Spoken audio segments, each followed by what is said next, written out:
할렐루야. 오늘은 우리에게 주신 말씀 이 마가복음 7장 31절로 37절에 있는 말씀을 가지고 막히고 맺힌 것이 회복됩니다 라고 하는 제목으로 함께 은혜를 나누겠습니다. 어떤 물건이든지 부수기는 참 쉬워도 고치기는 참 어렵습니다. 우리 인간의 삶도 마찬가지죠. 한번 부서지기 시작하면 좀처럼 회복하기가 참 어렵습니다. 건강도 한번 잃으면 다시 회복하기 힘들고, 명예라고 하는 것도 한번 잃어버리는 것은 참 쉽지만 회복하는 데는 아주 너무나 오랜 시간이 걸리죠. 무엇이든지 무너지기는 쉬워도 다시 세우기는 쉽지 않은 것이죠. 영적인 것, 또 육적인 것, 또 경제적인 것도 무너지는 것은 순간인데 회복하는 것은 쉽지 않다는 것입니다. 오늘 이 예배에 참석하신 사랑하는 성도 여러분들도 혹시 어느 부분에선가 무너져가는 삶을 정말로 부여잡고 안타까워하면서 힘들게 살고 있지는 않은지요? 그렇다면 오늘 이 말씀을 통해서 여러분들이 위로받고 함께 힘을 내시는 귀한 이 말씀 시간 되기를 원합니다. 오늘 본문에는 무너진 한 사람이 나오고 있습니다. 보통 일반적인 사람들과 함께 이 세상에 적응하면서 살아갈 수 없는 사람이죠. 오늘 32절의 말씀을 보니까 사람들이 귀 먹고 말 더듬는 자를 데리고 예수께 나와 안수하여 주시기를 간구하거늘이라고 말씀을 하고 있습니다. 이 사람이 지금 무너진 모습을 보면 스스로 예수님께로 나올 수 없는 사람이었습니다. 사람들이 데려다 줘야 할 정도라는 사실입니다. 귀는 먹었지만 또 말은 하지 못하지만 걸을 수는 있습니다. 그런데 오지 못합니다. 왜냐하면 너무나 무너져버린 인생이기 때문에 그런 것입니다. 사람이 완전히 무너져버리면 예수님을 찾을 용기도 없습니다. 교회에 발을 들일 수도 없고 하나님의 이름을 부를 수도 없고 하나님 앞에 매달릴 수 있는 그 마음과 이러한 모든 것들이 힘들다는 것이죠. 바로 오늘 본문에 나오는 그 말씀, 그 사람입니다. 귀 먹었기 때문에 당연히 듣지 못하고 또 듣지 못함으로 인해서 말도 더듬게 되죠. 다른 사람들과 어울릴 수 없는 그런 사람들입니다. 누군가의 도움을 받지 아니하면 홀로 설 수 없는 안타까운 모습의 사람이 등장을 합니다. 그런데 다행인 것은 뭐냐면 이 사람이 주변 사람의 도움으로 지금 예수님을 만날 수 있었다라고 하는 사실입니다. 그 주변에 있는 사람들이 이 사람을 예수님께로 데려와서 안수해달라고 구체적으로 요청을 했습니다. 이 사람들도 참 대단한 사람이죠. 이제 데려왔으니까 예수님 뭐 알아서 하세요라고 그리고 이 사람들은 가버린 게 아니라 이 사람에게 안수를 해주세요라고 이야기를 하고 있습니다. 분명한 요청을 드린 거죠. 예수님께 나올 때는 이렇게 분명한 기도 제목을 가지고 와야 합니다.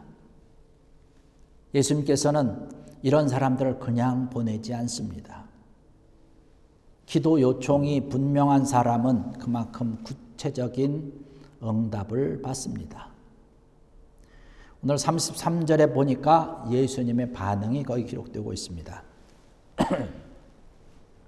예수께서 그 사람을 따로 데리고 무리를 떠나사 손가락을 그의 양귀에 넣고 침을 뱉어 그의 혀에 손을 대시며 라는 말씀을 하고 있습니다.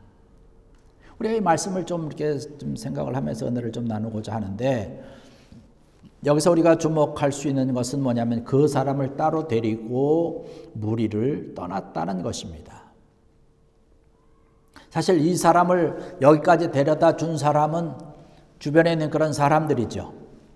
그런데 예수님께서는 이들을 떠나서 그 사람만 데리고 따로 가셨습니다.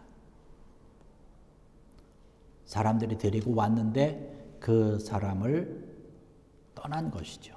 왜 그랬을까요?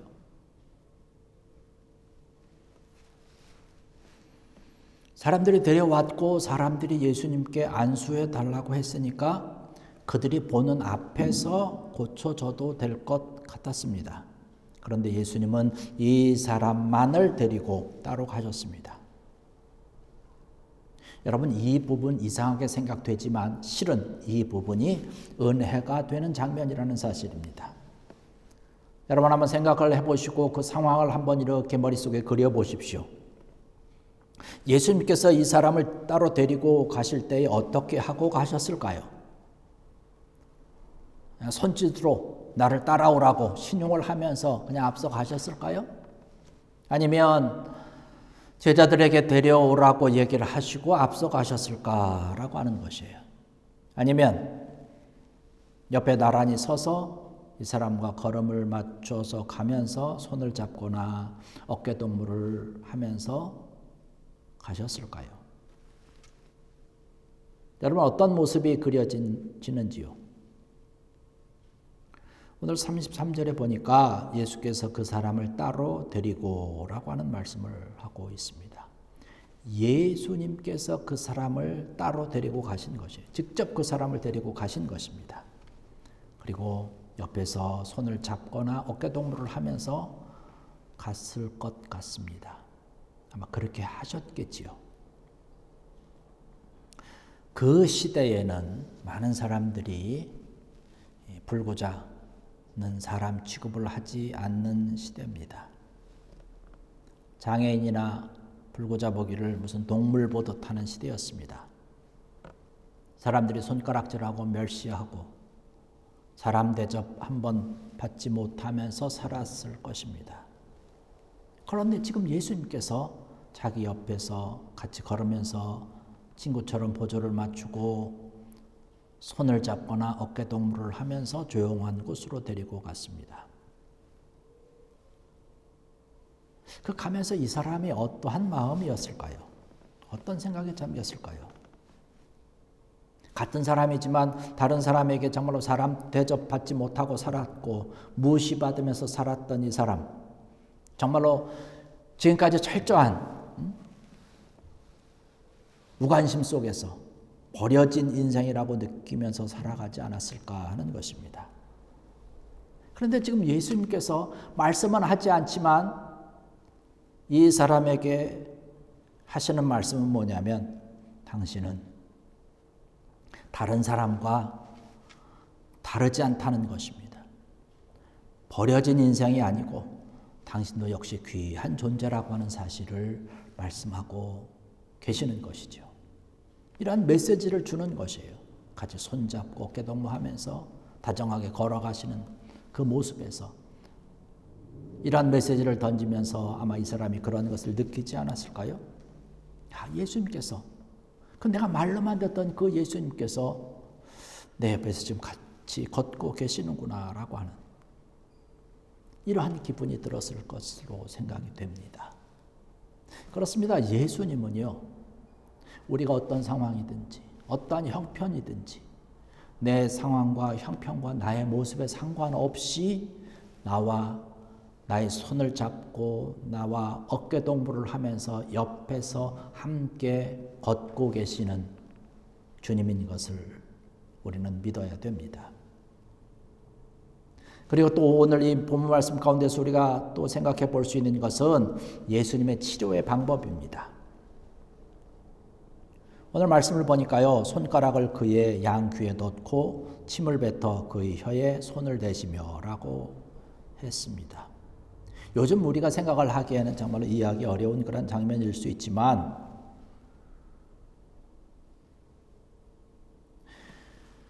보통 우리가 생각할 때에 예수님께서 그냥 안수만 해 주셔도 말씀으로만 하셔도 고칠 수 있지 않을까? 물론 고칠 수 있지요. 예수님이신데요.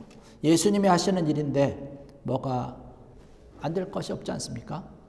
이렇게까지 하지 않으셔도 된다는 것이에요. 그런데 이번 경우에는 정말로 특이합니다. 사람들을 피해서 따로 조용한 곳으로 단둘이 걸어갔고요. 이제는 손가락을 양 귀에 댔습니다. 침을 뱉어서 그 사람의 혀에 손을 댔습니다. 그때 당시에는 침은 바로 민간요법으로 많이 사용이 되었던 그 시기입니다. 근데 왜 이렇게 하셨을까요? 주님께서 던지는 메시지는 바로 그것입니다. 고통받은 한 인간의 삶에 나도 함께하고 있다는 것을 알려주고 계시는 것입니다. 이 사람은 지금 듣지 못하는 사람입니다.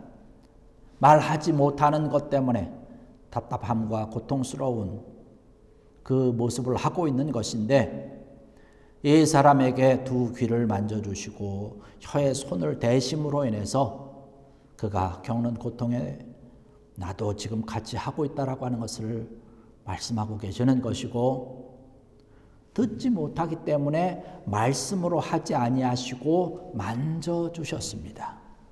느끼도록 한 것이죠. 듣지 못하는 사람에게는 느끼게 해 주어야 되는 것 아닐까요? 예수님과 이 사람 사이에 지금 접촉이 이루어졌습니다. 단지 멀리서 바라본 것이 아니라 직접 만져주신 것입니다. 우리나라 사람들은 슬픔을 당한 사람들을 만나면 가장 좋은 위로의 방법으로 그 사람의 손을 잡아줍니다. 여러 말이 필요하지 않죠. 함께 울면서 손을 잡아주는 것만으로도 족합니다. 그 잡아준다는 것, 같이 접촉하는 것에는 정말로 수많은 말이 포함되어 있기 때문에 그런 것입니다. 특히 우리가 장례식을 가면 정말로 내가 어떤 말을 해서 이분을 위로해야 될지 참 막막할 때가 많이 있는데 이럴 때 사랑의 마음으로 손을 한번 잡아주는 것, 말없이 한번 따뜻하게 안아주는 것만으로도 충분한 위로의 메시지가 전달된다는 사실입니다. 오늘 예수님께서 그 일을 하신 것이에요. 예수님은 우리가 당하는 그런 고통의 현실, 아픔의 그 현장에 상관없이 따로 계시는 분이 아니라 오히려 그 현장 가운데, 그 고통의 모습 가운데 함께하고 계시는 분이라는 사실이죠. 옆에 오셔서 함께 걸으시고 문제된 부분을 직접 만져주시고 우리의 현실에 함께 동참하시는 하나님이라고 하는 사실입니다. 그리고 함께 탄식해 주십니다. 34절의 말씀 보니까 하늘을 우러러 탄식하시며 라고 하는 말씀을 하고 있습니다. 너무나 안타까운 그런 형편을 보고 마음이 아파서 탄식하지 않을 수 없었다는 것이죠. 예수님은 죽은 나사로의 무덤을 보시면서 눈물을 흘리셨습니다. 저와 여러분들이 눈물을 흘릴 때에 주님도 같이 우신다는 사실입니다. 내가 고통으로 한숨을 쉴 때에 주님도 같이 탄식하십니다.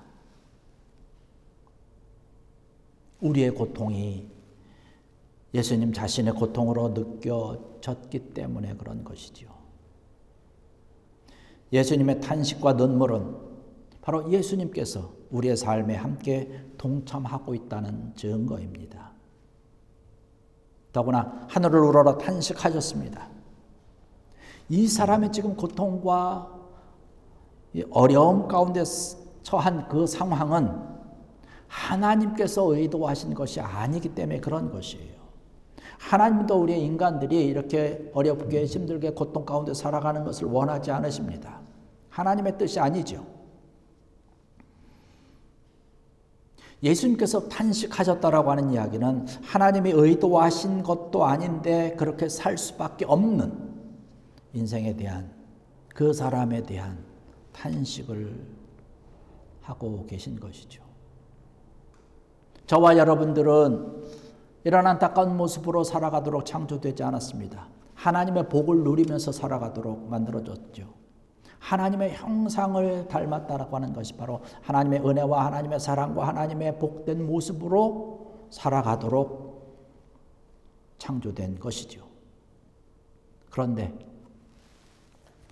어떤 잘못된 것 때문에 우리의 삶이 망가지기도 합니다. 예수님께서는 이렇게 인간의 삶을 망가뜨리는 그러한 것들에 대해서 분노하시고 또 탄식하고 계시는 것입니다. 하나님께서 원하는 모습이 아닌데 고통받으면서 사는 그 안타까운 모습, 그 모습을 보면서 지금 탄식하고 계시다라고 하는 사실이죠.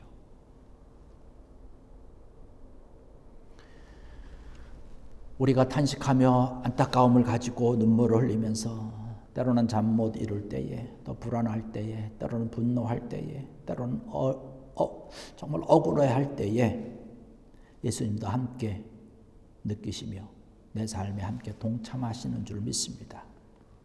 이 상황을 하나님 주님께서는요, 예수님께서 그냥 보고 가만히 계시는 분이 아니라 일을 행하십니다. 능력을 행하십니다. 34절의 말씀 보니까 하늘을 우러러 탄식하시며 그에게 이르되 에바다 하시니 이는 열리라는 뜻이라.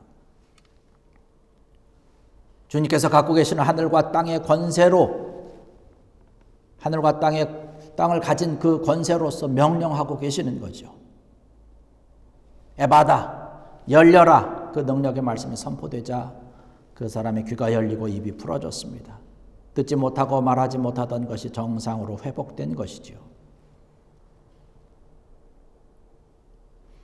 여러분들의 삶에 여러분의 모습이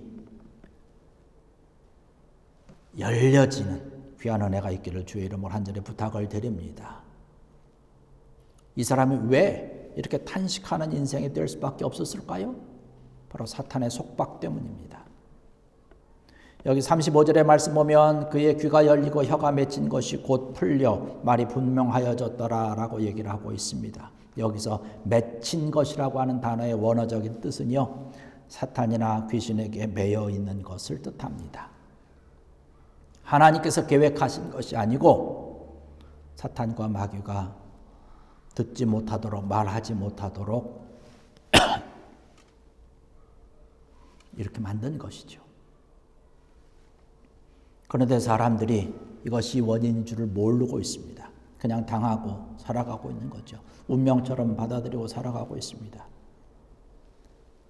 이러한 모습을 주님께서 바라보시면서 탄식하고 계시는 것입니다. 예수님은 우리가 뭔가에 묶이고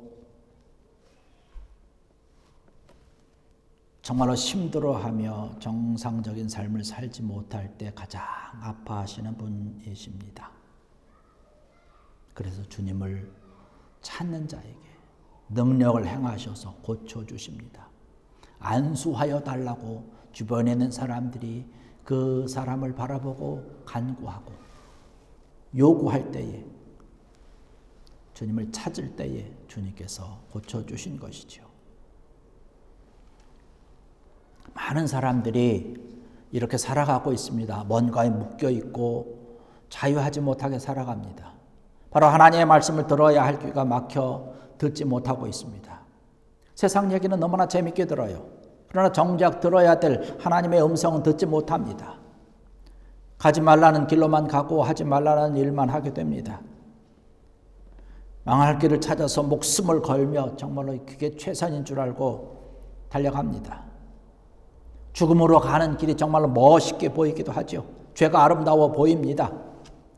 막혀있기 때문에 그런 것이죠. 듣지 못하기 때문에 그런 것입니다. 하나님을 찬양해야 될 사람들이 찬양하지 못합니다. 감사해야 되는데 사람들이 감사하지 못하고, 예수님을 전해야 할 사람들이 전하지 못합니다. 혀가 묶여있기 때문에 그런 것이죠. 하나님께서 원하는 것은 이러한 모습이 아니죠. 주님께서 원하시는 것은 이러한 모든 것을 다 풀어주시고 해결해 주시고 정상적으로 회복해 주시는 것입니다. 예수님을 만나면 이렇게 되는 것이죠. 묶인 것이 풀어지고 잘못된 것이 정상으로 회복되고 다치고 맺혔던 것이 열리게 되는 것입니다. 예수님은 회복시키는 분인 줄로 믿습니다. 어떤 상태에 있든지 예수님께 나오면 다 잘 되게 하시는 줄로 믿습니다. 주님께서는 이 시간 여러분들의 막히고 맺힌 모든 것을 열어주시기를 원하십니다. 바로 여러분의 삶과 여러분의 생활과 여러분의 걸음걸음 가운데서 바로 예수님께서 외치셨던 에바다, 열리라고 하는 귀한 은혜가 여러분들에게 풍성하게 차고 넘쳐서 더욱더 감사하며 영광 돌리는 귀한 여러분 되기를 주의 이름으로 간절히 축원합니다. 기도하시겠습니다. 할렐루야. 아버지 하나님 은혜와 사랑을 감사를 드립니다. 오늘 이 시간에도 저희들에게 귀한 말씀을 허락해 주시니 감사합니다. 오늘 말씀과 같이 우리의 삶 가운데 막히고 맺혀 있는 모든 것들이 주님으로 인해서 풀려지고 해방을 누리며 자유하게 되어서 주의 말씀을 듣고 주의 말씀을 순종하고 행하며 말씀을 전하며 증거하는 자로 기쁨으로 감사하며 살아가는 저희들 되게 하여 주시옵소서. 들어야 될 것을 듣지 못하게 하는 안타까움이 없게 하시고 주의 말씀을 들으며 주의 말씀 가운데 든든히 서서 주의 영광 드러내며 주의 말씀 복음을 함께 전하며 증거하는 귀한 자들 되게 하여 주시옵소서. 감사하며 예수님의 이름으로 간절히 기도드렸사옵나이다. 아멘.